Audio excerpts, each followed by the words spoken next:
Welcome to Soni Sibbu vlogs. ఇవైతే బొబ్బర్ గారెలండి. చాలా టేస్టీగా ఉంటుంది. ఎలా చేయాలో చూసేసుకుందాం.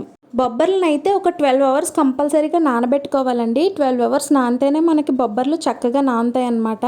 బొబ్బర్లు అయితే నానిపోయిన తర్వాత ఒక మిక్సీ జార్ తీసుకొని దాంట్లో ఒక పావు వంతు బొబ్బర్లు వదిలేసి మిగిలినవన్నీ మిక్సీ జార్లో వేసేసుకోండి. దాంట్లో మీకు కారానికి సరిపడగా పచ్చిమిర్చి ఇంకా ఎండుమిర్చి, ఒక 4-5 రెబ్బలు వెల్లుల్లి, అంగుళం అల్లం ముక్క, కొంచెం జీలకర్ర ఇంకా తగినంత ఉప్పు వేసుకొని వాటర్ వేయకుండా నీళ్ళు వేయకుండా బరకగా అయితే రుబ్బుకోండి. బొబ్బరి గారెలకి బరకగానే రుబ్బుకోవాలి. అప్పుడే మనకి కొంచెం క్రిస్పీగా వస్తుంది. అదే వాటర్ వేసి మెత్తగా రుబ్బేస్తే మనకి గారెలు అనేవి సరిగ్గా రావండి. ఇప్పుడు మనం రుబ్బునైతే రుబ్బేసుకున్నాం కదా, ఇందాక మిగిలిన పావు వంతు వదిలేసాం కదండి. పావులో తక్కువ వదులుకున్నా పర్లేదు, ఎందుకంటే బరకగానే రుబ్బుకుంటాం కదా. ఆ మిగిలిన బొబ్బరి పప్పును కూడా ఇందులో వేసేసి సన్నగా తరిగి పెట్టుకున్న ఉల్లిపాయలు, కొత్తిమీర, నచ్చితే తింటారనుకుంటే పచ్చిమిర్చి కూడా వేసుకోవచ్చు. లేదు పిల్లలకి పెడతాం అనుకుంటే పచ్చిమిర్చి వేయకపోవడమే బెటర్, ఎందుకంటే మనం ఆల్రెడీ రుబ్బులో పచ్చిమిరపకాయలు, ఎండుమిర్చి కూడా వేసాం కదండి. ఇప్పుడు అందులో కొంచెం జీలకర్ర కూడా వేసి అన్నీ కలిసేలా బాగా కలుపుకొని ఉప్పు కూడా సెట్ అయిందో లేదో చూసుకోండి. ఉప్పు సరిపోలేదు అనుకుంటే ఇంకొంచెం ఉప్పు వేసుకోండి. ఇప్పుడు మనం గార్లికైతే నూనె వేడి చేసుకుందాం. నూనె అనేది బాగా మరుగుండాలి.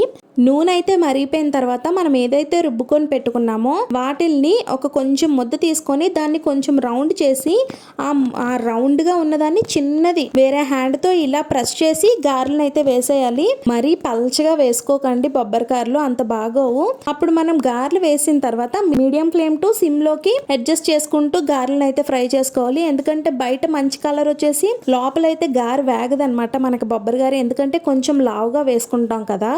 ఇలా పిండిని మొత్తం చక్కగా గారెలు అయితే వేసేసుకోవాలండి, ఒకదానికొకటి అంటుకోకుండా. మళ్ళీ ఒకదానికొకటి అంటుకుంటే మనకి గారె అనేది విడిపోయి మంచి షేప్లో అయితే రాదనమాట. నాది ప్యాన్ కొంచెం పెద్దది అవడం వల్ల గారెలన్నీ ఒకసారి వేసేసుకున్నానండి.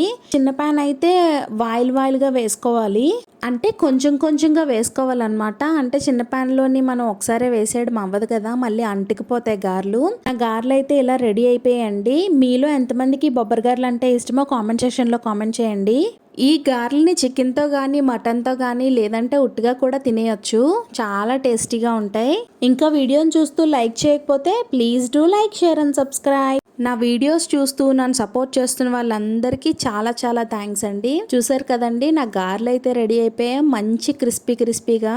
ఈ బొబ్బరి గారెల్ని ఈవినింగ్ స్నాక్ కింద అయినా చేసుకోవచ్చు. చాలా ఫాస్ట్గా చాలా ఈజీగా చేసేసుకోవచ్చు అండి వీటినైతే. మీరు కూడా ట్రై చేసి అది ఎలా వచ్చిందో కామెంట్ సెక్షన్లో కామెంట్ చేయండి. బాయ్.